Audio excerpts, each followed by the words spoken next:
Let me give you 6 simple little, like a checklist, really basic, that I'm using with every company that I have to get them turned around and to make sure that they're prepared so we're ready to go back to work, or some of them are doing it now. Let me show you a couple examples of companies that are thriving in this environment. And then we'll take 5 minutes to do this. And then I'm going to bring Simon and have him start to explain to you what are the biggest opportunities for the government's help to get you through the short term, because every business is obviously having some challenges or some struggles. So the first thing I've got up here for you is Humpty Dumpty will not be put back together, at least not in the same way. And what I mean by that is, like 9/11, like some of the other experiences we've had that have changed people's psychology or mindset about public or travel or getting on a plane or anything else, now that we've been instructed to isolate from each other, not touch each other, not to get too close to each other. And it's starting to get habituated, and there's so much fear and such a lack of education that people don't look around and go, okay, well then why is Denmark thriving and they're not dying in mass and they're not doing anything we're talking about? Because in the end, they'll all tell us they saved us by separating us from each other. So I don't know what the new world looks like, and I'm not telling you what's right or wrong. I'm saying use your own critical thinking. But you should think in terms of what the market might change like even when we come back to work. And you want to adapt, because what makes you successful in business, I know you know, is to start obsessing not about your product or service. Obsess and fall in love with your client or your customer. If you fall in love with your customer where their needs change, you'll find a way to meet their needs. And if you meet their needs and you over-deliver, you do more than they expect, then you're going to have a business that'll thrive again. But if you say, like, I'll give you an example. I have partners in the movie business. They own a whole series of theaters all over the United States. What's going to happen when we come back? We don't know. The government may say, okay, you can go back to work, you can go back to your movie, you can go back to these things, but you got to stay 6 feet apart. And I've heard some of the people in the movie business, one of my dear friends was telling me about discussions, and they're saying, well, maybe we'll put a thermometer on people to see what their temperature is as they come in, and then maybe we'll have them six feet apart. Well, think about that. That's a different world. Who's going to go take their date to a movie and say it's 6 feet apart from your date? You'll sit home and watch Netflix or something else instead. There's too much friction. You understand? So you got to think about, what are you going to do? What are the options, and what are you going to do? How would you adapt? How could you meet your clients' needs better than before if you adapted? So in order to do that, let me give an example. In my own education business, I've got 54 companies, variety of them, but one of the one that matters the most to me, because it's my mission, is my education seminars. How some of you probably know me. And think about it.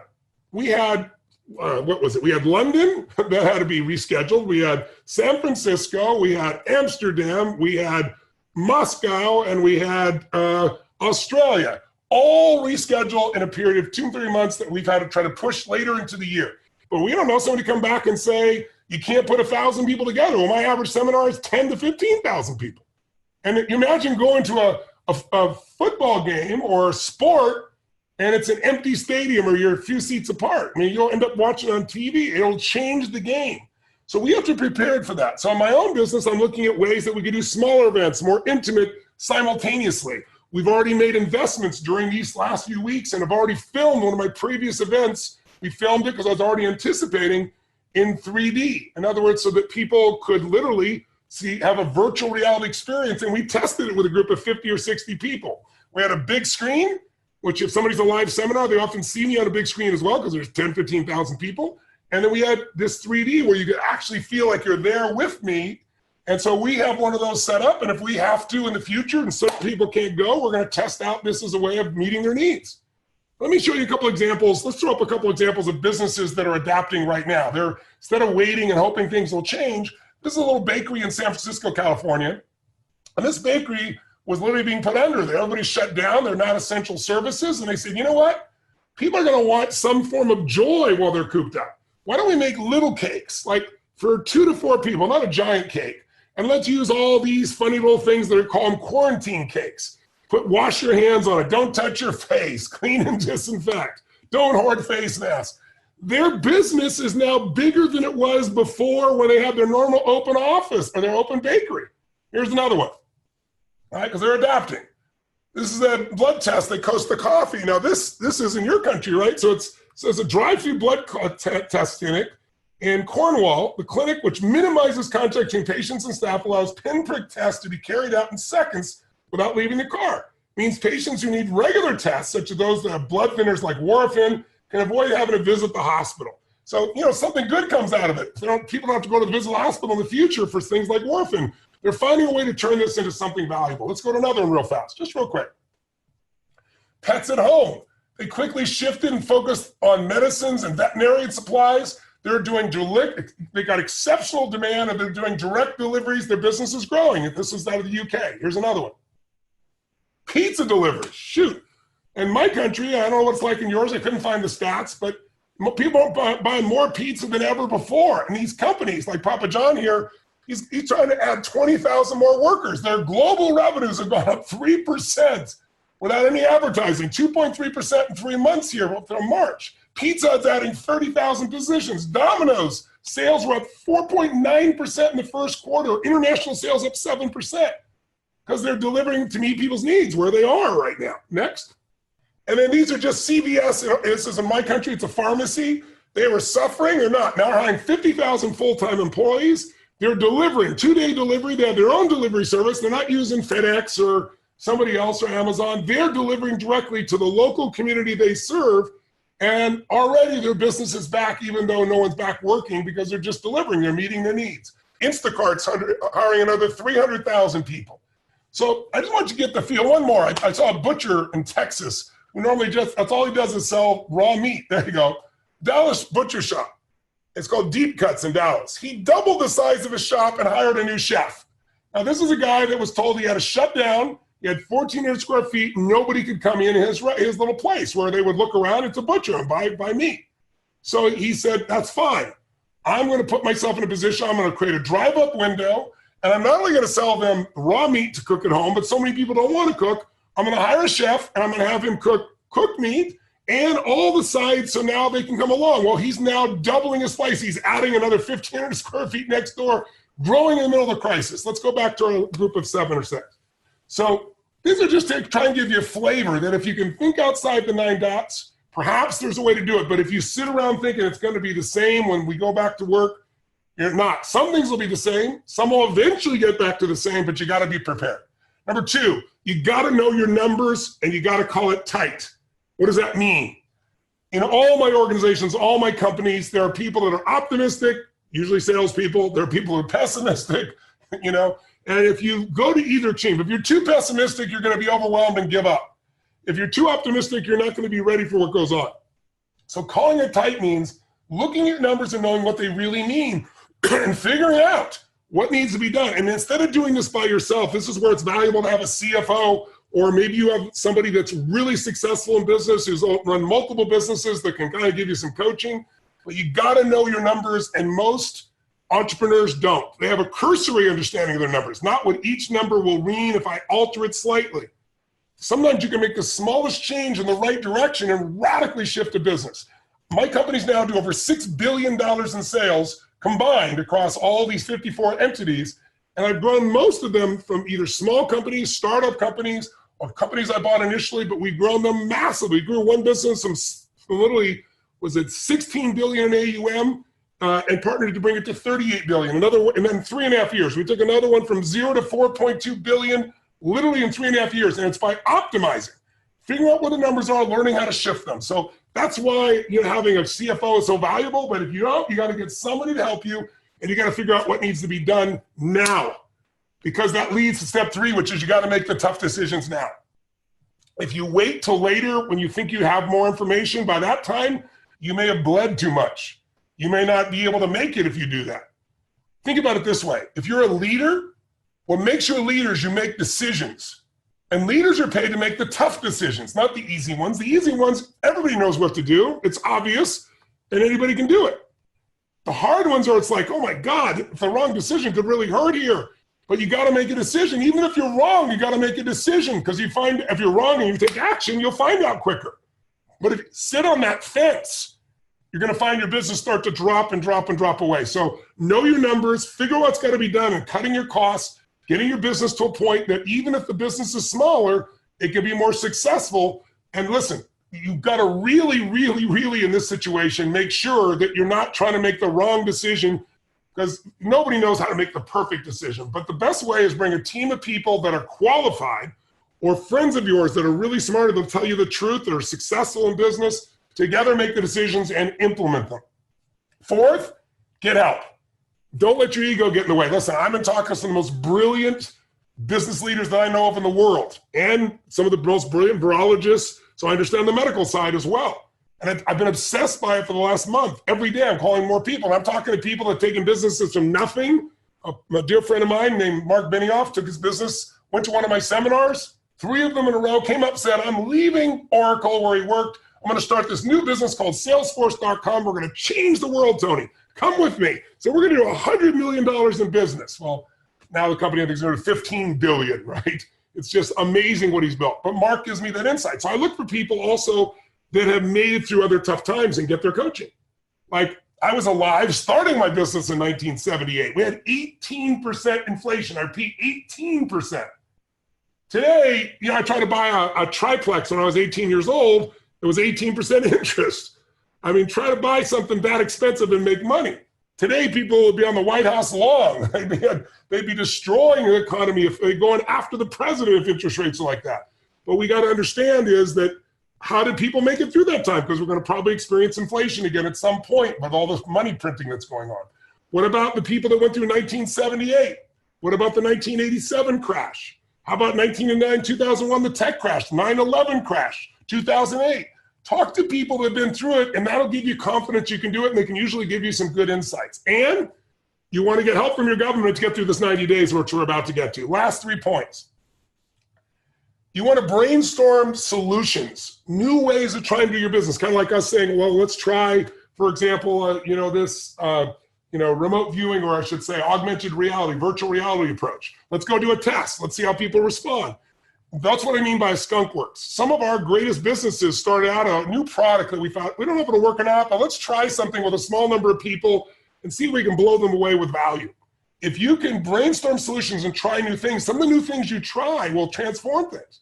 One of the things that came out of 2008 when people weren't going to events, they weren't going anywhere, they're freaked out back in those days. And in my education company, I said, we need to focus on who's our ideal customer. And that's my recommendation to you as well. Who's your ideal customer? Who's going to stay with you through thick and thin? Who's going to refer people still, even if other people are afraid? Who's going to, tell people about your product and service and be a raving fan? And you want to over-service those people. And so for us, we found business owners were the ones we wanted to support the most because we're family. You and I are brothers and sisters. We got to struggle with the same things, have the same victories if we do well, experience the same defeats if we don't. We got to learn from it all. And listen, you can spend a small amount of money investing in business distinctions and get a 10, 100, 1,000% return with that knowledge and that skill. I remember when I interviewed Warren Buffett, he said to me, I said, what's been the most valuable, what's the best investment you've ever made? I knew of several of his biggest investments of his history, and I thought he was going to tell me one of those. He goes, Tony, best investment I ever made is what you do. So what are you talking about? He said, I went to Dale Carnegie. He said, the best investment any human can make is in their own ability or skill, because that'll give you multiplied effects. He said, none of what I do would be as effective if I hadn't learned how to communicate well.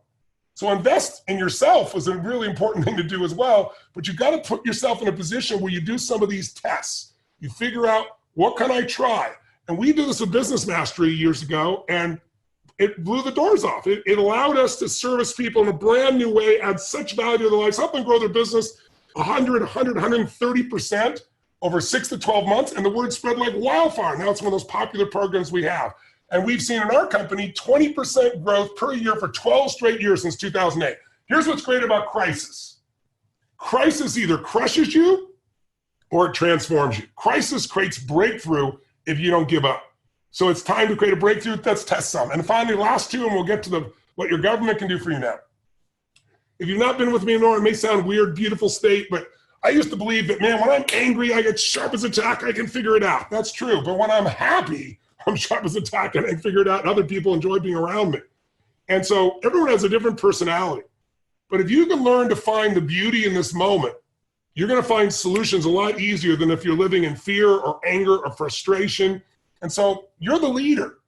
If you can't project that energy of we're going to make it through, well, then there's no question. If you don't have that inside you, that certainty and a certain amount of happiness or joy that says, and we're going to enjoy rebuilding or building to a new level, you're not going to be able to get your people there. So you got to catch yourself first. And I got to tell you, so I've not had in 43 years, I've not been on stage. I've not been off a stage for more than 5.5 weeks, usually between Christmas and the beginning of January. That happens every year. This year, because of all the canceled events and rescheduled events, I've got 3 months. So I'm running all my companies, but I'm also training like crazy, physically training. If you train your body 4 or 5 times a week, your mind gets trained. When the body's strong, so is the mind. You got to think about it. Fear is physical, so is courage. And when you push yourself with a sprint or a run or jump in cold water, anything that radically changes your state, when you tell your brain, I'm going to do this, and you do it, it trains your brain to be more resilient. And so take care of your health and use this time to enjoy breaking back habits. And the last thing is, if you're going to grow your business, there's no replacement for the most basic fundamental. Add more value. Find a way to do more for other people than anybody else in your industry, and you will develop a brand. You will dominate. But once again, you got to fall in love with your customer, not your product or service. The products and services have to change. The client, that's who you're here to serve. So I'm doing this in all my companies. It's my little mini checklist. It's not super complex, obviously, but I'm using this checklist with all my teams to get the right psychology, to get the right numbers, to anticipate what's coming so we don't have to react. We're still not going to know for sure, and to put ourselves in position so we're ready to win. Now, there's one final step, and it's the main purpose I brought you on for this call, and we're going to do it now. And that is, what do we do? How can we get help from the government to go from where we are now, where many of you have no revenues, no sales, and still lots of overhead? What can the government do to help us? So for that, I'm going to take you to Simon, my partner. And Simon he's a growth expert. I mean, that's his entire focus is helping small, medium-sized businesses. His company's called Growth Factors, part of our Global Accounting Advisors Alliance. And he's going to show you right now how to walk through what are they offering you in this $330 billion stimulus package, and show you what packages are out there and how you can access them right away. And so if you'll help me give a virtual big hand for Simon Kyle. Give him a hand, ladies and gentlemen. Here we go, Simon. Thank you for joining us. Thanks, Tony. Welcome, guys. Thanks for joining us. I'm just going to share my slides and then we'll get going. At the moment, there is actually a lot of help out there for UK businesses, but there's so much information and there's too much of it. It's confusing. So how do you take advantage of the £330 billion government relief package, and how do you maximize its benefits? So just before we get into it, just a bit about the Global Accounting Advisors. Our mission is serving business owners. And typically, that's been a combination of tax planning, accounting, bookkeeping. But we noticed that there was, a need for something else during these unprecedented times. And this is just a survey that my colleague in the GAA, Tyler, did on his Instagram just only a couple of weeks ago that was really, really upsetting. Over 65% of businesses are currently shut down. They're nearly shut down, or they've lost a significant portion of their business. And obviously the events, hospitality and leisure sectors are hit hardest because most of them are closed. We're in isolation in the UK, as obviously you guys know. And a good example is a photographer that I was speaking to. He's an amazing photographer. He photographs celebrity clients. He had a great business, no reason to suspect that anything would happen to that. His revenue is now at nil because he can't go out and take pictures. And he didn't necessarily prepare himself for winter by saving up the cash reserves that he could have done or would do now in the future. Another client, an events business, they were at £110,000 a month. They've been able to pivot slightly and get back to 20K a month with moving some of their events into an online space. However, look, it's a 90K loss. And so they're not even covering their fixed costs at the moment. So we knew as the GAA, the Global Accounting Advisors, that we needed to change our strategy. We had clients and we still have got, I've spoken to nearly all of my clients now, but we had clients breaking down in tears on the phone with us. That I see that most businesses are in two camps. They're either super entrepreneurial, and so they relish the challenge, or they're stuck. And most business owners are stuck at the moment. And we wanted to help as best as as we could. So we decided to pivot ourselves and change what we're doing in our day-to-day and help them and you through the process of securing the relief that's available and crisis planning. So hopefully today in this presentation, you'll see that, there is a lot of information, but I've really tried hard over the last 7 days writing and rewriting this deck so that it contains all the information, but it's a nice summary for you. So what are some advised action steps before we get into the government reliefs? And some of this is kind of echoing what Tony said as well. The first one is lean out your budget. So what does that mean? Put your business on a diet. There'll be 3 types of businesses right now, as I see. One that's thriving right now. Tony had some examples of those. One that's maybe just treading water. They're doing some things, but haven't really pivoted. One that's declining and they're totally stuck. Every single one of those businesses should still go through the process of leaning out. So that's reducing your fixed costs, looking at costs that are going through the business that you don't even need. I'm sure if you haven't done this, there are software subscriptions that you've got going through your bank accounts that you haven't used for 12, 18 months. So we'll get into that in a bit more detail, what the process is, but lean out your business. And then develop pivot revenue streams. So that just means look at the example of the bakery. That's another revenue stream, but it's the same product, effectively cakes, to the same marketplace. They're just adapting it slightly. So you could have a new product into the same marketplace, a new product into a new marketplace. It's just about saying, I must do something. I must get resourceful and I must think about what my clients and customers need now. And then these are the things that we're going to dig into today. Identifying the right reliefs for your business. So, there's so much information out there. Which reliefs apply to you? How can you apply for them? There's been so much difficulty right now in getting access to the interruption loans, for example. There's 330 billion of government-backed funding.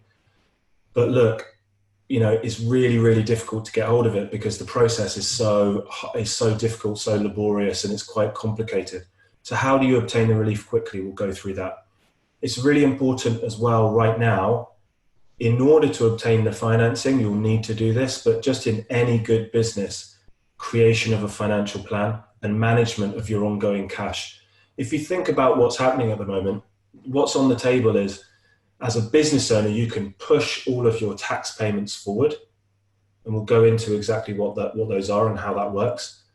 You can get some cash in now, but maybe in February, March, April next year, you could be in a position where you've got triple VAT payments, personal tax payments, company tax payments, all coming out in a space of 3 months. And so you might get through this and think, as a business owner, great, I'm sorted, I'm okay, I'm brilliant, I can leave the house again, revenue's picking up. But if you don't have an ongoing cash flow model, you could get caught out in the next quarter of the next fiscal year. So also, as Tony mentioned, connect with other entrepreneurs. It doesn't have to be, something that costs you money.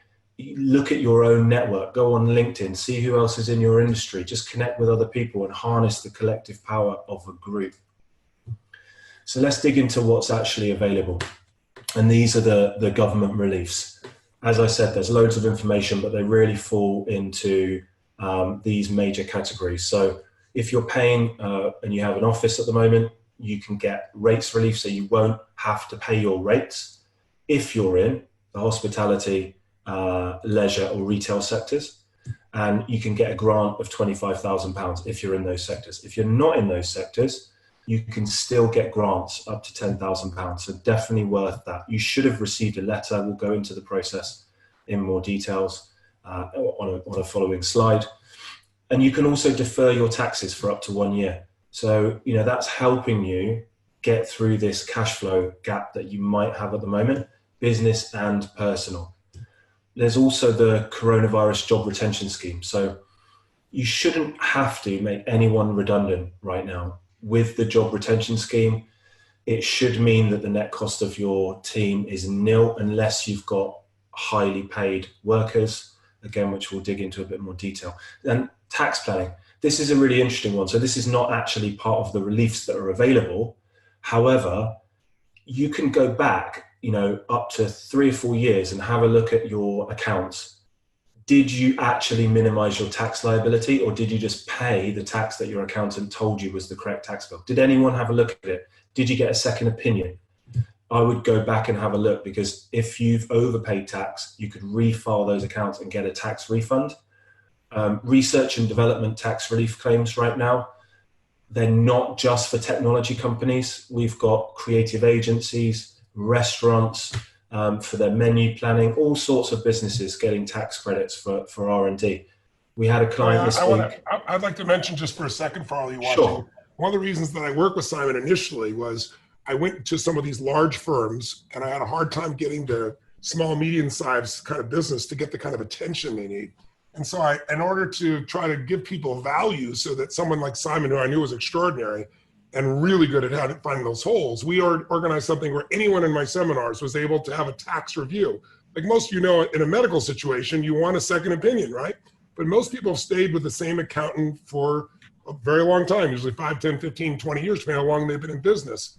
And what he's been able to do is find natural holes without going anywhere in the gray area at all that can save businesses 10, 20, 30, 40, 50, 100,000 pounds or more very often. And he doesn't charge you anything for the review. If you want to implement it, then you can pay to implement it, but he finds and shows you what's really available.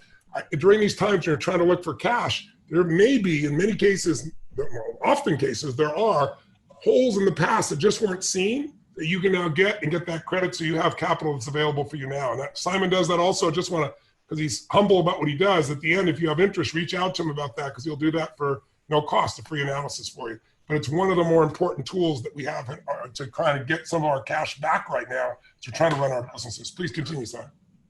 Thanks, Tony. Yeah, and an example is we looked at a client's books maybe 3 months ago, and we identified £300,000 of overpaid tax. And this is a business that turns over £1 million. So across personal and business. I'm not saying that everyone's going to be like that. On average, we save between £5,000 and £50,000, but in every single set of accounts we will, that haven't had a second opinion, we'll find overpaid tax. So I would get R&Ds in as well. We had one that went in this week on the Monday. They were like getting the cash tomorrow. So 5-day turnaround for an R&D claim. So definitely having a look at that. And the big one is the interruption loan.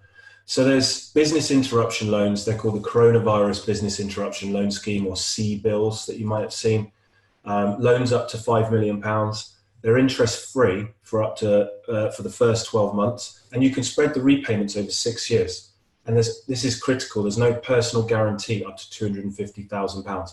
So a large majority of business owners are going to be able to get access to up to 250K with no interest and no personal guarantee. I want to clarify this. There's no interest on the loan the entire time? For the first 12 months, Tony. First 12 months. And then what is Correct. the interest after that? It will be at a low interest rate. So it depends on the lenders. There's 40 different lenders. But we would anticipate, depends on the business, 6 to 8% interest, which is really low in the marketplace. And are these government guaranteed? So do they need, I'm asking questions the audience may be wondering, is why I'm asking. Are these government guarantees? Do you have to have a certain credit level to be able to do it? What's the qualifications to make into this? Yeah, exactly. So I'm going to go into that, but on those 2 points, the government guarantee is 80% of the loan. Wow. So if you go over 250K, so if it's under 250K, it's effectively 100% of the loan. If it's over 250K, say you went for 5 million, 80% of that loan is guaranteed by the government. So you're only putting a personal guarantee in for 20%. And so you do need to have a reasonably okay credit score, but it doesn't mean, I've seen a question in the Q&A already about credit scores. It doesn't mean you won't get the loan, right? The way that we go through it, and I'll talk about the process that we have with our clients, there's always a way, 99% of the cases. If you go directly to the high street bank, yeah, definitely. If your credit score is, say, under 500, you're going to find it really difficult. Got it. So how does it work? Your financials need to be in great shape. What does that mean? Well, if you've got an online accounting system, perfect. If you don't, it's not the end of the world, but they need to be reconciled to the end of March. That just means that every transaction that's in there needs to be explained, and there aren't these unreconciled items. If you're the kind of person who has a stack of receipts on your desk and then you give them to the accountant at the end of the year, now would be a good time to give them to the accountant and start getting them into great shape. You need a business case for the money. So we need a written business case to help the lenders understand, make it easy for them to say yes to your application. There's a clear process and there's a lot of information needed. And what's really, angers me is the only real word. There are currently Google adverts out there saying 3 simple steps to apply for the CBILS loan. And it's just not true. So the only thing I can think that they're trying to do, and it makes me angry because we're trying to put this on, Tony and I, to educate you guys and provide you all the information and skills and tools you need to have the best chance of getting through this. We don't have any kind of ulterior motive, and the only thing I can see is that they're trying to take an upfront fee, and then the information you'll actually need, which I'll go through on the next slide, maybe they're going to come back to you and say, well, actually we need all of this from you, it's going to be more money. So a simple application for an interruption loan doesn't exist. As of the start of this week, Barclays, who are the biggest bank or one of the biggest banks in the UK, they had only approved 1 loan. They must have had tens of thousands of applications. So that people are not deterred from that. Why? Because in my country, the biggest banks have been the slowest movers. In the US, all the community banks are the ones actually putting out the loans. Is it just a timing issue right now that they're getting them in? So help people know, is it worth applying for? Because otherwise on the surface, the only ones have been approved in the whole country. It sounds like, well, what good is that going to do for me? I'm watching the Q&A here and I'm seeing some people say, I got a small business, does this really work for me? Can you address that? And also, just so I'm clear, are these loans, is the 80% forgiven at a period of time, or are these just loans that you pay off with no interest for that first year as you described? Yeah, they're not forgiven, which in the US, I think, Tony, means you don't have to pay that back. Yeah. So then this is a commercial loan, however, interest-free for the first 12 months, and certain lenders are offering no capital repayments for the first 12 months. So it can literally be 250K in and no cash out for the first year. However, you will have to start paying that back. And that's why it's important to build it into a cash flow forecast. Right. The reason, just speaking to your first point, the reason that banks weren't lending is the requirements were too complex from the government originally. In the last few days, you may have seen on the BBC, they've relaxed the requirements for a financial plan and a cash flow. That doesn't mean you shouldn't do one, because we want your application to be at the top of the pile. And again, we want to make it as easy as possible. If you go with the right lender, and there are 40, you should be able to get, I got a message from our funder this morning that was saying 2 to 3 weeks from the best lender. I just want to clarify that so people know it's still gettable, just so it was too complex to start with. And they just made sure that the things you're putting on the screen, they can take a picture of, or they can get a copy of this because we'll send it to them. These are the minimum things they need to have ready so that can go flow, or you can do it for them as well, obviously. Exactly, yeah. So if it's a larger business and they've got an internal finance team, so we've had conversations this week with bigger businesses, we've given them the list, they've gone away and prepared the information themselves. And then we've helped them by looking and understanding which is the right lender for them. If it's a smaller business and maybe you're doing your own bookkeeping and you're looking at this list and thinking, how I don't even know what a statement of asset and liabilities is, you don't need to worry. We're here to help you. So, that we can definitely help with that process as well. So I'll run through these really quickly because some of them might not make any sense right now, but we'll give you the deck. And you can ask questions and we can go through anything. So statement of asset and liabilities. I just want you to see how much information there is that you need to apply with. Last 3 years certified accounts, detailed and full management accounts. So that will be up to the end of March. Credit reports for each director, a list of business debt, a positive balance sheet. This is an interesting one I'll give an example of afterwards. Check the metrics that the lender reviews are within the criteria. So the way that we do it is we use a funder in between the company and the lender. So what they're able to do is identify which of the 40 lenders are appropriate, because different lenders have different appetites for different industries. Okay, so you want to use a commercial understanding of which lender you should be submitting your application to. And again, you can research that yourselves. It's not hidden information. However, each lender will have certain metrics, certain calculations that they will do. to get it through this initial, the computer says no stage, I call it. So we can pre-test that if we understand what the metrics are. It's really important. Otherwise, you are going to get it pushed back. And I've seen on the Q&A that people have had that situation. It'll be because they effectively just load your accounts into a computer and the computer says no before it even gets to a person. Open banking access, detailed financial plan and cash flow, that's been relaxed. However, for all the reasons we discussed before, I spoke through before, you need that. In my opinion, every business needs that right now, and a good business case for the loan. So qualifying for the loan means you are a good business. Maybe it's an events company. You can't put on those physical events, so there's been a drop in revenue, and you're almost applying for the gap in cash flow. And then we have to estimate how long this is going to go on for. The key item, so you can now apply for the loan directly. What you had to do previously, guys, was apply for a normal interest-bearing loan and be turned down in order to get access to this loan, which is ridiculous. It's supposed to be a loan for businesses that are going through hardships. So the government changed those rules 4 or 5 days ago. There's no personal guarantee under 250K. If you want more money than that, you should. There's one point to note. Personal guarantee doesn't mean that a bank can come and take your home, your property, your car. It just means that if your business has to close as a result of decreased trade, you have to agree that whatever's left on that loan, you will take that on personally and you'll agree a repayment schedule. It's only if a bank puts a debenture onto an asset, they can come and take that asset from you. So that's a bit of a common misunderstanding around personal guarantees. It's interest-free for 12 months. There's no upfront fees, which there usually are quite a lot of upfront fees in the UK, Tony, so that's something to consider. And just on a positive note, you saw those examples that Tony put out. We've worked with clients on pivot strategies over the last week to 10 days, had some really interesting ones, which I'll talk about. You can use this cash, even if maybe your monthly cash flows only drop by 10,000, and we think this is going to go for 6 months. Why not apply for 100 instead of 60 and use that 40K to put that money into a new part of your business to drive growth? Take something positive out of this period, and you've got access to this capital.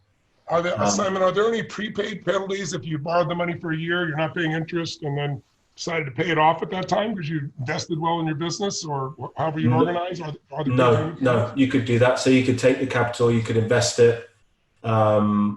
I wouldn't obviously recommend, unless you've got expertise, doing things like taking it and doing stock market investment and those short-term things. But if you're going to put it into your business, or you know what you're doing there, the answer to your question is no. It varies lender to lender, but the whole point of the scheme is there shouldn't be any penalty for getting out of that early.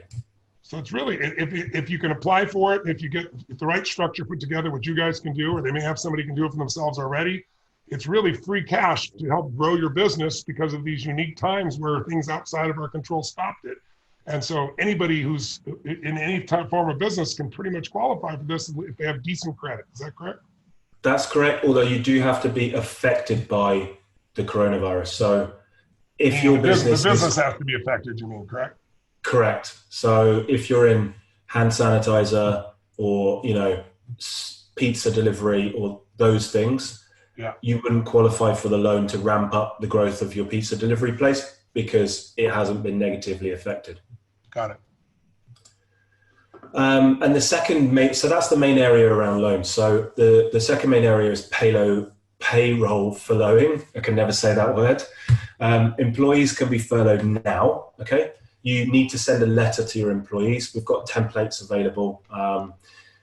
You can get 80% back from the government, up to £2,500. So the key here is it should be net cost neutral, but that's obviously under the assumption that your team are on less than £3,125, which is the 100% of the 2,500. If you've got more, highly paid employees, or maybe you're a consultant, actually, you've got your own limited company, and you're an individual and you're making, £200,000-300,000, there is a limit to how much you can claim if you were to furlough yourself or if you were to furlough your team. So that's the only thing to be mindful of. What happens is there's a bigger picture, there's a planning element. If you furlough your team at 2,500, but you want to keep them on at their original salary, maybe it's 6,000, that's where the interruption loan comes in. So you can see with my finger gestures, the payroll furlough covers the bottom bit, and then the interruption loan will top up the salary. So the portal's not yet open. The HMRC came out today, I think, actually, and said that 23rd of April, they're going to open the payroll portal. Then we will know what the application process is. So if there's any kind of audit process of whether you actually should be furloughed. I don't think practically there can be too much investigation around this. It's going to be more on a trust basis. We're saying to clients at the moment to consider furloughing non-revenue generating staff, but at your own risk, because we don't know what the portal will say when it opens. If those staff decide to work on internal projects for you, and they're not revenue generating, and that's off their own back voluntarily, then it's my understanding and my advice that would still be okay to furlough them. You know, if you've made anyone redundant during this period because you got fearful, okay, and you made mistakes, I would say, if they're on, you know, £3,000 or below, bring them back. You know, bring them back, get them back on the payroll. HMRC have said that this is fine, it's okay, we can do this. Furlough them and then get the credit back. You know, don't leave anyone behind. There doesn't need to be a reason to make anyone redundant if you can get the furlough. And we would advise reducing people's pay to the 80%. So without getting into the weeds on it, the pay stays the same, but you agree with them in a series of letters that need to be followed to the T, that they're only going to take cash payment of 80%. You can also claim the employer's national insurance, which are the payroll taxes, Tony, the pension contributions. And there are issues around the process and legality. So 2 days ago, I got a text message from someone I know is, you know, really well respected in HR, who just let me know internally that they're discussing lots of businesses are opening themselves up to potentially multi-million-pound legal cases because they're furloughing their employees and effectively they're using the wrong process to get them down to the 80%. And there's a massive risk here that people aren't aware of because people think that the loan is complicated, but the furloughing is easy. That is an area of risk for people. And then taxes. So VAT payments have been deferred, so you won't need to pay any VAT until the end of March. We think that if this isolation or quarantine continues, that will get pushed forward. There's no interest on VAT, but just one thing that no one seems to mention at the moment, make sure you cancel your direct debit, because if you submit your VAT payment through the portal and you've got an active direct debit, it's very likely that HMRC will still pull the cash and you can't get through to them on the phone at the moment to get the money back. So make sure you cancel your direct debit. All other taxes can be deferred. So again, this is just advice at your own risk. All taxes can be deferred. HMRC, I can tell you from speaking with them, or my team have been speaking with them, they're happy to give time to pay arrangements. So that just means not paying right now, paying in the future. They won't give you penalties. They don't really want you phoning them up to notify them right now because they're so busy, and it's 3.25% interest. So you can kind of think about it as a cheap form of finance. Your self-assessment payment, which could be due at the end of July, is not due. That will get rolled forward to January, the following January next year. And that's your personal tax payment, okay? So if your tax liability as an individual is over £1,000, you have to pay in January, July. So your July payment won't be due. And then rates relief. So if you currently pay rates, this will automatically not be due. Again, cancel the direct debit. Wait for the local council to send you a letter or try to call them. If you haven't got access to the office, so this is the organisation of our government, they've sent out letters to everyone to access the rates relief or get notified about the rates relief.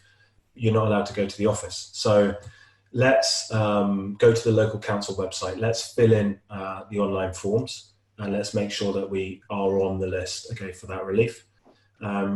I saw a question in the Q&A before about co-working spaces. So my next slide is about grants. The co-working spaces like WeWork, I know, are kind of arguing with their tenants, and some other co-working spaces, they will get rates relief. If they do, they can apply for a grant on your behalf. Okay, so you can get the grants. So let's go on to that. If you're in a co-working space and you've got either a private office or a hot desk, it will just be in relation to kind of how much space you're taking up. So if you already get small business rates relief, that means you don't pay any rates. We've got a restaurant client, for example, that gets that. You can apply for a grant. So it's up to £25,000, and grants are forgivable. I'm still getting up with US, UK lingo, but the grant is forgivable, which means you don't need to pay it back. And other industries are up to £10,000. So how do you maximize the benefits? So hopefully that part of the presentation gives you good information about what's available, but it's not just accessing the capital either through the loan or deferring taxes, but what do you plan to do next? It's really, really critical. I can't stress this enough, to create a financial crisis plan. So you may have already had a financial plan, and you may be saying, Simon, look, this doesn't apply to me. I've got a finance team. I've got a detailed financial plan and a cash flow. But unless they're commercially savvy and they're adapting that plan and basically creating a new one, because we're in a new economy, you may as well, put it in the bin and start again. So it's a good time to also review all financial systems, processes, and plans. We had a law firm, quite a prominent law firm in the UK, approach us to see if we could get access to the interruption loan.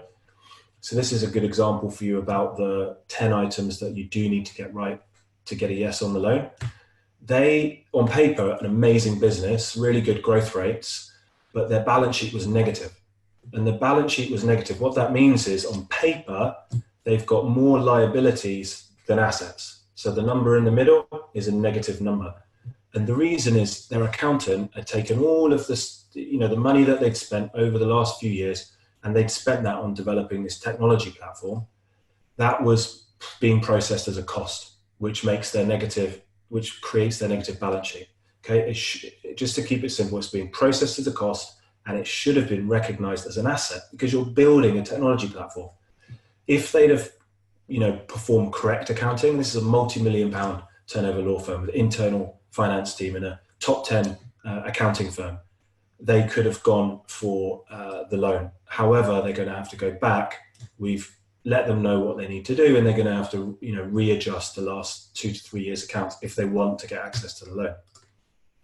So you can use funding for growth. I talked about this. With an awareness of what you can claim, you can use the capital to apply to any pivot strategy, and every business should have one. So really nice example that I like. Not sure whether he's on the call or not, but we've, got a photographer business who I spoke to last week on the phone that was really going through troubles. I mentioned him earlier on. It's an amazing photographer, but just he can't get out to take pictures. So we went through the pivot strategy tool that I developed over the phone, and we worked through what his strengths were, where he sat in the marketplace, what did his customers really want right now, what could he bring to the market, and we brainstormed for half an hour, 45 minutes, and we came up with the fact that he's got massive authority in the marketplace.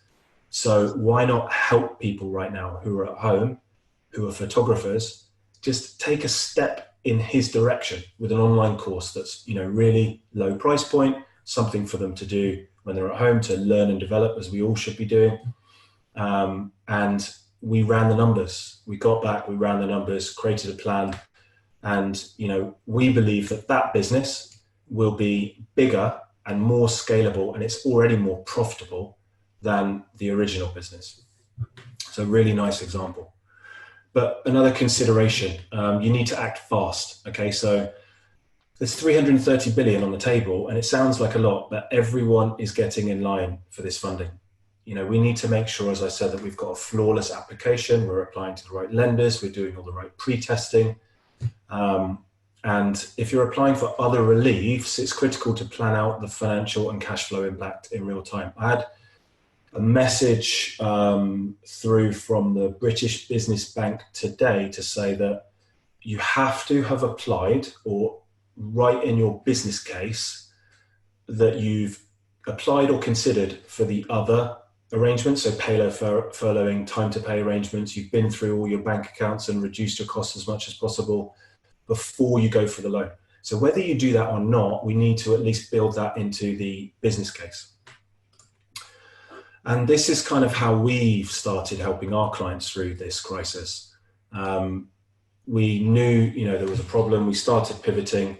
As Tony said, I have my own chartered accountancy firm that's been running for 10 years, Growth Factor, and been a UK partner in the Global Accounting Advisors for the last few years. And in both fronts, we've consulted on what reliefs apply to them, how to apply for those reliefs. And we've, in some cases, submitted applications for them. And as I said, we do that through an intermediary to look over the business case before it goes to the lender. The issue with going direct to the lender as well is that it will stamp your credit file every time you go to the lender. So if you go to a high street bank and you apply and you get that sent back, you've now got a stamp on your credit file that's not going to go away, that says denied. And if we get another one and another one, you could have 3 stamps and then it's game over. You're not going to get a loan. So I'm clear. So in your country, then, if you go to the go-between and they're the ones making the applications, then it doesn't go on your personal credit? Yeah, it's an informal process. If they've got relationships and enough experience where they can soft apply to the lender. Okay, so, the person that we use or works with us, one of them, as an example, has 32 years of working in retail banking, just doing funding. So they can send something over and they'll have a look at it before putting it through the computer and give them a soft yes or no. So that step is just so critical. And that's why, I would never go direct. I didn't go direct to High Street Bank for any of our business funding, for personal funding, for mortgages. I will always use an intermediary. So helping clients learn how to pivot into a new business model, that's just something that we've done informally to start with, and now we've created a tool around that just to put the process in place. We've helped our clients build out financial plans and cash flow models. And so the thing is, we want to help as many business owners as possible, not just our regular clients. And with this incredibly high demand, we reach capacity on the one-to-one process almost instantly. So I open my diary 7 a.m. till 7 p.m., 7 days a week, much to the annoyance of my wife, who I haven't seen for about 2 weeks. And I just want to, if I may, just step in and say, when Simon and I were talking about this, he and all my other partners have gotten maxed out so quickly. And yet I said, I want to do a webinar. And they all said to me, Tony, I'm happy to educate people. And I said, well, that's great. Let's give them all they need to do. But I also know many of you need your hand held, right? You need somebody who can guide you through the process.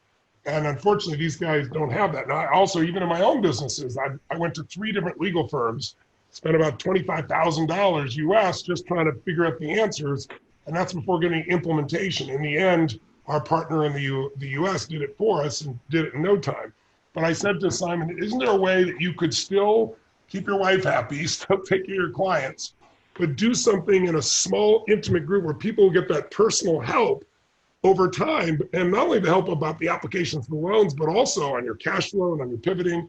And so I said, come up with something, and we're partners. And I said, I will take nothing from it. I want the lowest possible price point that any business that's committed can work this out and still get the coaching. And so that's how he came up with this type of online type of program. So maybe Simon, you can walk people through it.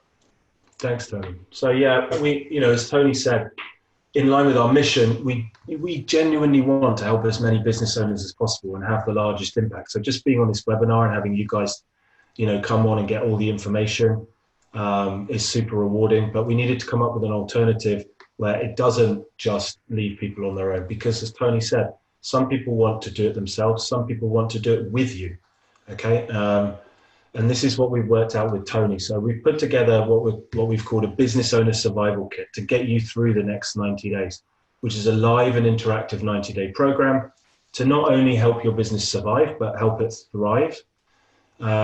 and this is what you'll get. So just stick with me. I'm going to go through all the things that are included, and also it will give you a roadmap that if you are going to be a person who wants to do this themselves, or they've got their own finance team, this will give you the step-by-step in terms of what you should be doing.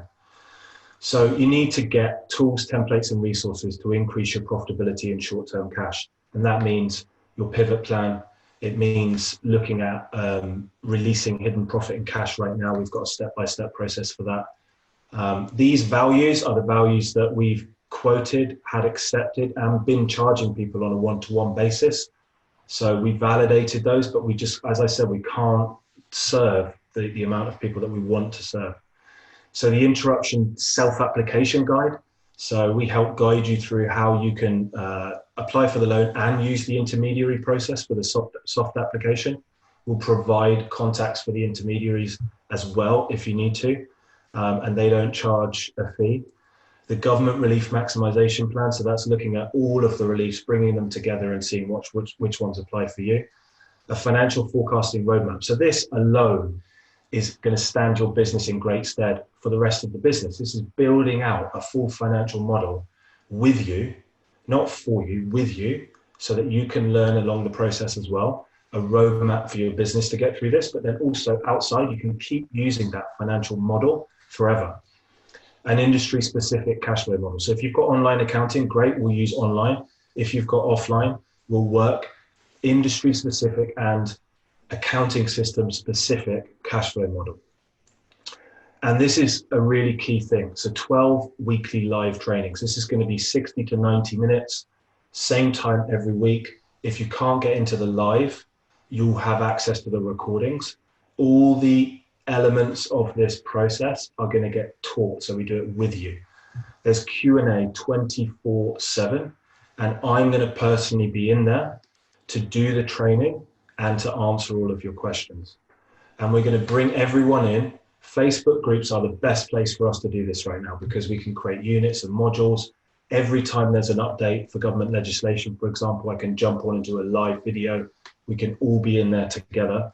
And it's a super easy place because everyone's in Facebook, super easy place for everyone to understand. So the total value of that's 21,450. So you can see why that we are not, we're not wanting to go through this. It's not applicable for everyone.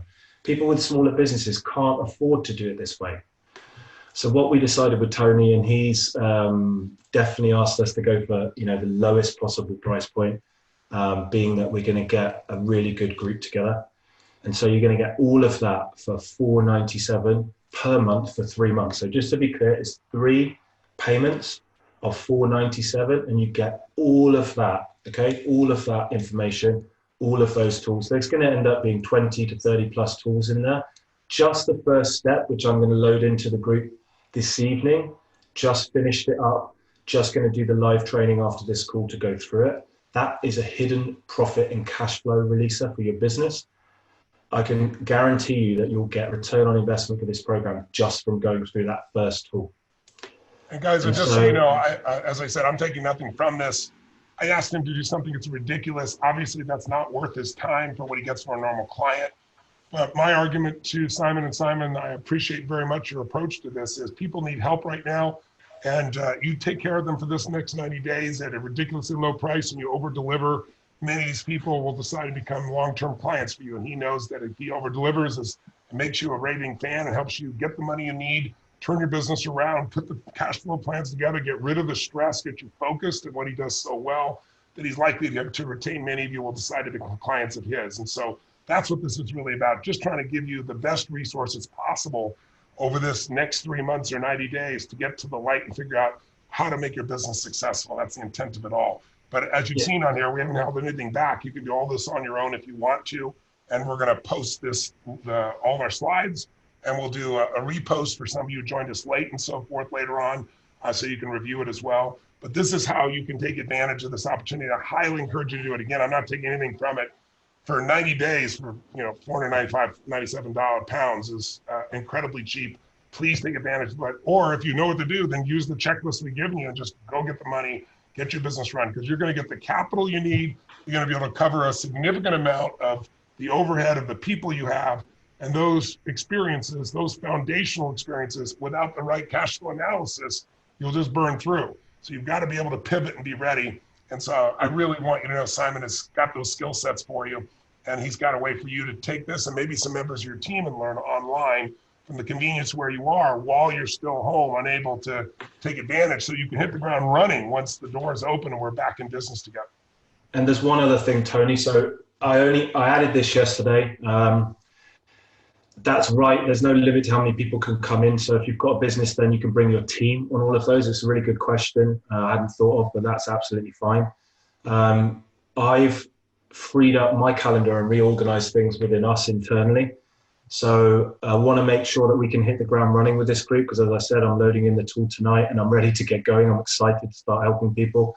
If you act now and you sign up from the webinar link, this is only for the first 50 because I've calculated how much time I've got. But you will get 2 one-to-one consultations with me, not a member of my team, but with me. The first one is to review your pivot plan, create a crisis plan together, and I'll instantly improve your cash flow, guaranteed. Second consultation is to review your funding plan before we submit. If it's not funding, it'll be looking at all the tax reliefs and build out, and review your financial plan together. So that's 2 one-to-one consultations deliberately, so we space them apart with me personally. That's only for the first 50, and it's only if you go and sign up from the webinar, so today, effectively. So take that link and run, because I know you include 2 one-on-ones. That's pretty crazy. Take advantage. If you want some personal help, this is it. Please click on the address right there, or copy it and put it in your server and make It's this 3 S's, which is confusing, but yeah, businesssurvivaluk.com. Businesses survival, yes. Make sure you don't miss the 3 S's in the middle there. That's great. All right, are you finished where we can go for some questions and answers then? Sure, yeah, great. Fantastic. Thanks for everybody being on the line. I hope this has been helpful for you so far. We'll take about 10 minutes of questions. I think we have some people, we have a moderator, and she can introduce some people that are available visually, and then we can answer some questions just auditorily off the Q&A real quick.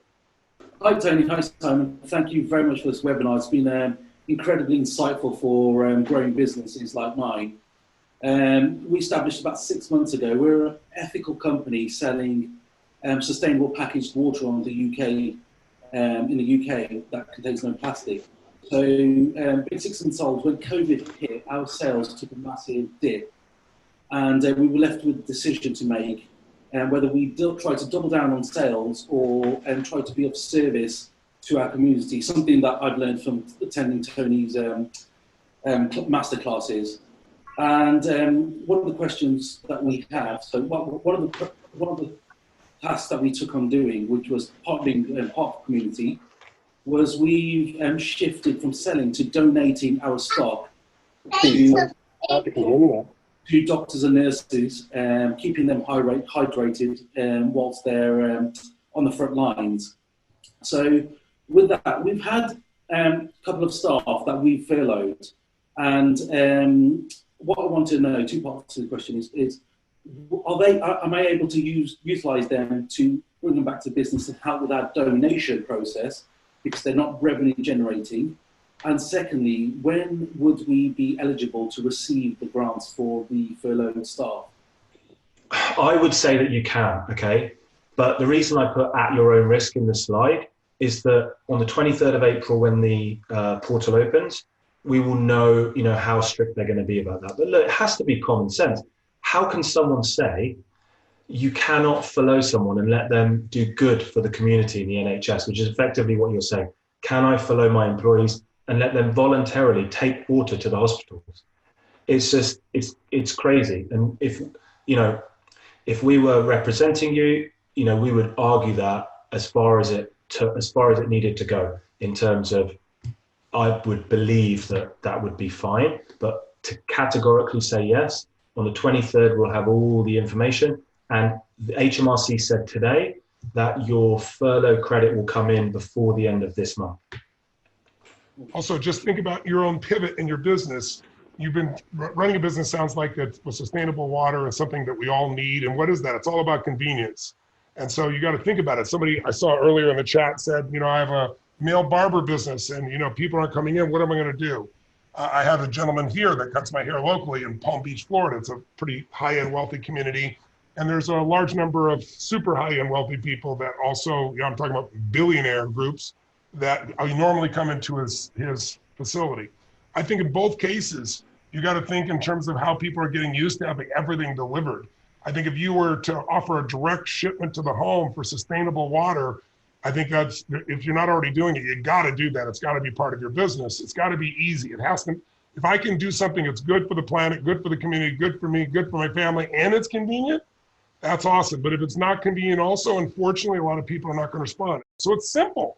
You need to have a service that goes directly to their homes. Obviously, that's more time, more energy, but you can also charge for it for that client. That client, for having this done in their home, you could charge them twice as much in some cases, 2.5 times as much in that market.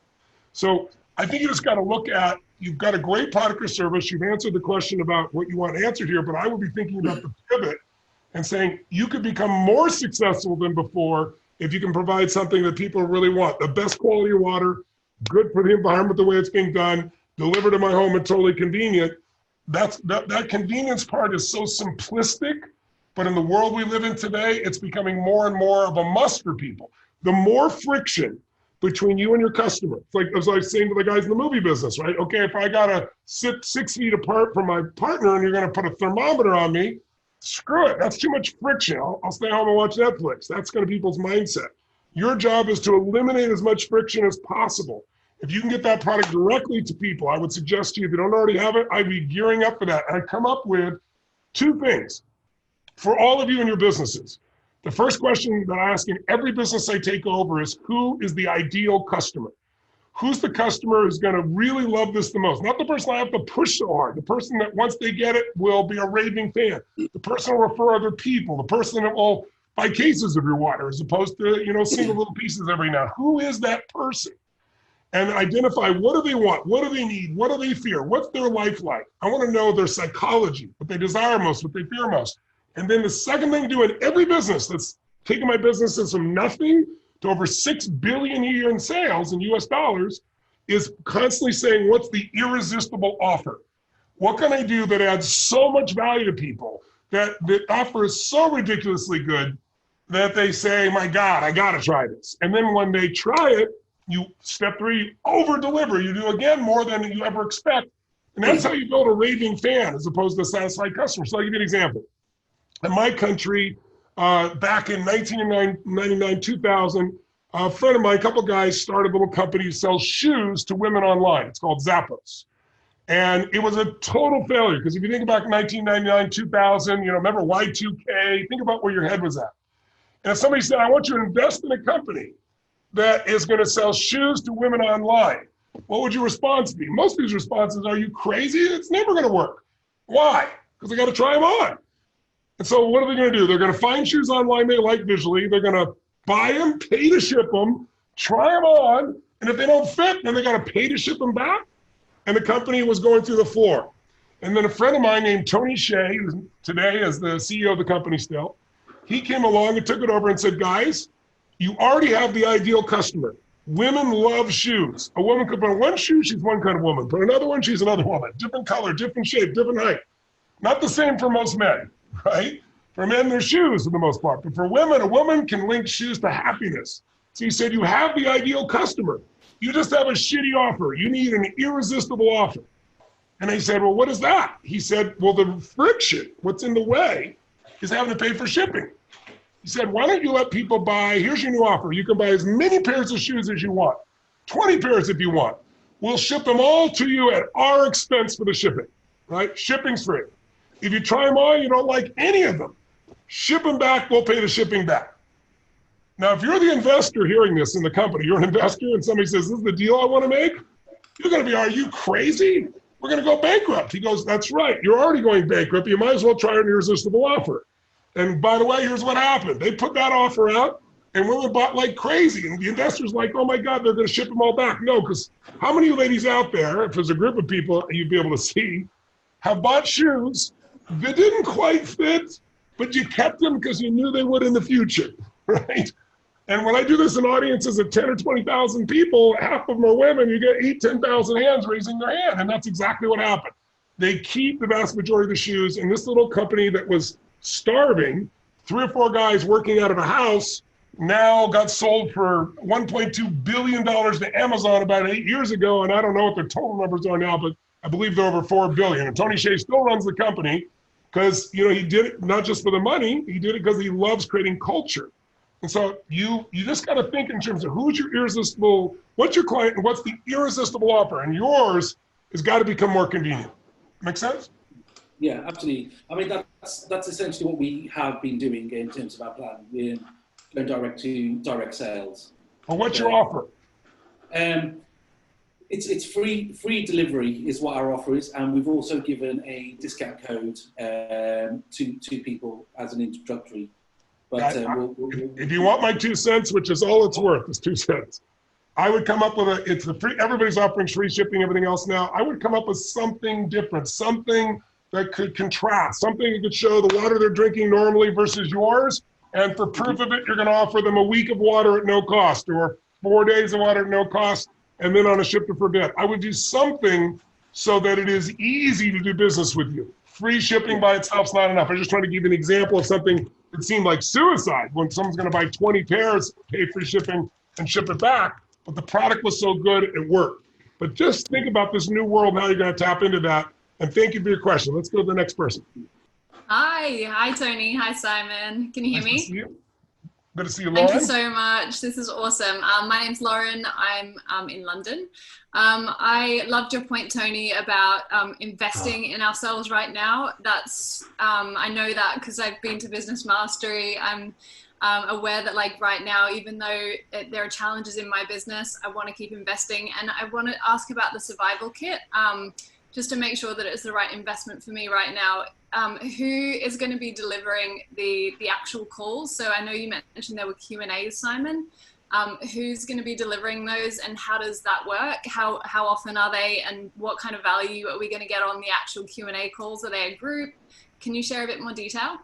Yeah, sure. So the weekly calls are more like, you know, each week there'll be a theme to the content. So maybe 1 week is, or the first week is how to release hidden profit and cash in your business. So that call will be a group live call, recorded and then loaded into the Facebook group along with the worksheets. And we're going to do 2 different versions because we know there's 2 different people. One that want all the detail, the 8-9 page tool, and the single pager. So that will be me every single week doing that. In terms of the Q&A, also, I'm going to be in there every day answering people's questions personally. I'm realistic. I've got support. So if we need support to answer questions that aren't necessarily technical or accounting, then, you know, a member of our support team will do that. But anything that's to do with any of the financial aspects that we've talked about today will be me. You know, I really want...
to do this.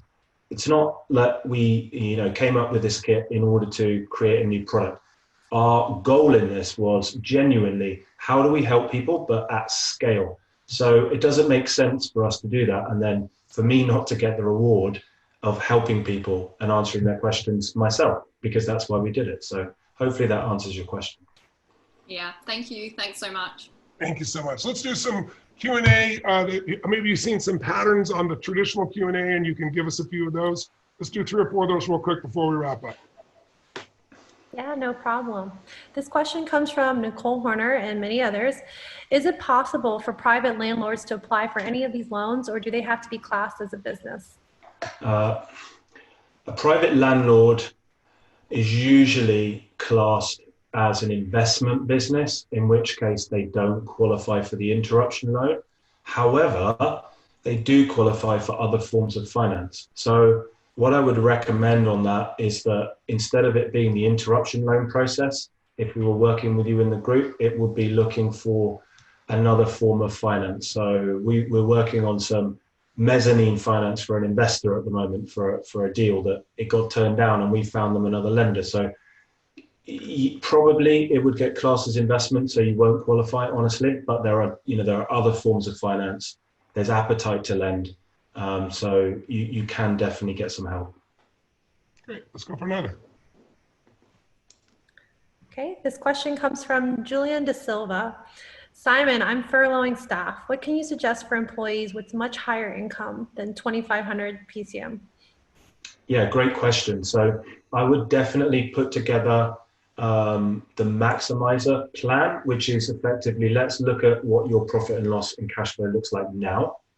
Let's map out the effect of the 2.5 grand coming in every month, and let's see where your shortfall is, okay? And so for that shortfall, that's where we apply for the interruption loan. If the releasing hidden profit and cash tool does not, remove enough of this outgoing cash, you apply for the interruption loan to cover the difference. So for most businesses, we're recommending, let's go for all the reliefs and top up with the interruption loan. The other thing that's happening here in the US is, unfortunately, a lot of companies literally let go of 90% of their staff, furloughed at least 90% of their staff, so they could still get the health benefits, but they have no income. And so we avoided that thus far. And part of the focus that we try to do with those people is to say, listen, how can you maybe rationalize maybe some of the days, even some of the people, we have a different formula in our country, but we have some of those higher end people in some of the businesses, they're saying, okay, instead of working 6 days or 5 days a week, they're working 4 or 3, and they're being fully paid for that, but it brings the number down slightly while the business is smaller, but they don't lose their job, and they feel like they're still able to be productive. So there's many ways to skin the cat. That's why it's really good to have somebody who's working with you to fully analyze every aspect of this and its impact on your cash flow. The other thing, if I can just add one point, is if we pivot as well,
you can also get, if we pivot, you can also get those guys or girls working on your pivot strategy and growing another aspect of your business, right? That's true. Couple more. Yep, this question comes from Karina Phillips. What would you recommend that someone who's a sole director of a limited company with no other employees? Yeah, so if you're a sole director and you're doing what even we've advised our clients for the most part, which is small salary around £700 plus dividends, you can only claim £550 roughly for the payroll flow if you follow yourself. So if you're a consultant and you can't get out, I got confirmation of this today from our funding intermediary. If you can't get out to do the work and you're a sole director and you can't work remotely or from home and you have had your revenue affected, you can definitely apply for the interruption loan.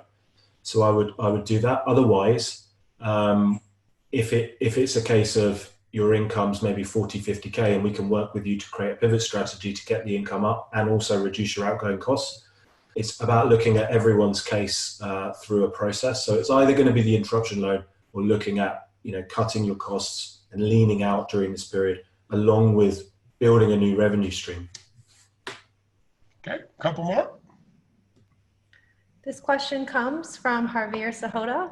How long does it take for funds to arrive after the CBILS loan application?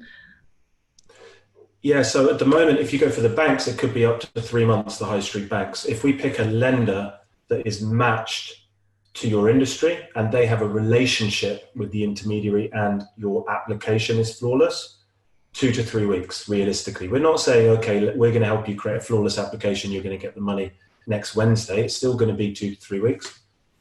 Well, that's a lot better than 2 to 3 months. My God, 2 to 3 months is way too long for what's happening right now. That's nuts. For sure. Couple more. This question comes from Benedetto Bordoni. When successfully raising money in the past, we've always presented a positive vision with some robust financials. However, these are extraordinary times. Should we present a growth scenario or be cautious based on the current environment? Be cautious based on the current environment for sure, right? Always be realistic. You know, you can't go into the banks and paint a rosy picture right now. They know what the situation is. My process for that would be, let's create 3 scenarios and let's go into the bank and let's look through the 3 scenarios together, because things are changing all the time. So let's map out best, medium, worst case scenario, and let's have a conversation around it. And also let's, match to the lender appropriate to our industry, as I've said before. But definitely I would create scenarios and not just go in with either a good or a bad plan. So hopefully the banks already know, right? They're connected to society. You're not going to pull the wool over their eyes with enthusiasm. And I think you come across much more as a much more bankable client if you can say, hey, in the worst case scenario, we can still do this, and medium this, and hey, if things get decent again, it's here. I couldn't agree more. You always want to read the mind read the person there, and they're looking for bullshit. You don't want to announce a bullshit in what you're presenting, not to yourself and not certainly to the people you're trying to get banking from. 1 or 2 more. Thanks for putting this together, guys. I will try and get this question as quickly as I can. First of all, Tony, I joined your tribe as a plat partner in November 18. Yes. Spent a year finding myself and working out what I should do. So I pivoted in November 19. Got everything great. Everything was going fantastic until then. So my first question really, I guess, is to Simon, is to say, what is regarded as a viable business? Because if you look at the last 3 months, fantastic. If you look at the last year, well, I was spending all my time watching this man on stage, so I wasn't really earning money. My second question then, a lot of people I think are in the same situation as me, whether a consultant, but they've set up as a limited business for tax reasons, and they've got small tax and dividends. I think you covered this a bit already, but how do those people apply? Maybe the second one's covered, maybe the first one's more relevant. Yeah, I think just to answer that again. And for any business, Simon, there's some people who may have just started a business this year. So like in my country, they were using past tax returns, but they took the first 2 months, January, February in the US, and said, if you've got a bit, we'll use that as your track record. Is there anything like that for new businesses and things of that nature? It also relates to them. Letter of the law says no. So letter of the law says 3 years trading for the interruption loan. However, there's 40 different lenders. So I can't stress this enough that, if I was an individual and I was a business and I had no understanding, how do I choose between these lenders? Yes. And if you go direct to, I won't mention any names, but if you go direct to a funding platform, which will come up on Google if you type interruption loan, they will just chuck your information out, and you're going to get stamp on your credit record, because they just want someone to match. It's almost like a bidding platform. That's how it works. So we have a list of the 40 lenders. We have a list and up-to-date information, because we talk to them every day, which ones are willing to lend to businesses with less than a year's trading history. Maybe there's going to be 5 or 10 instead of 40, but it doesn't mean it's impossible. But I would say if you go to the high street banks, you're going to find that really difficult, unless they were your bankers throughout the whole process, in which case they can see the whole picture. And if you're earning enough money, which is the case at the banks, unless you're earning enough money, you're not going to get to talk to someone on a personal level. If you are at that level, great, go and have the conversation. Otherwise, look at the map of lenders to see who are actually lending. But there's definitely something out there for you. And there's a petition at the moment, Tony, with about 200,000 signatures to get dividends included for sole director consultants up to a certain level.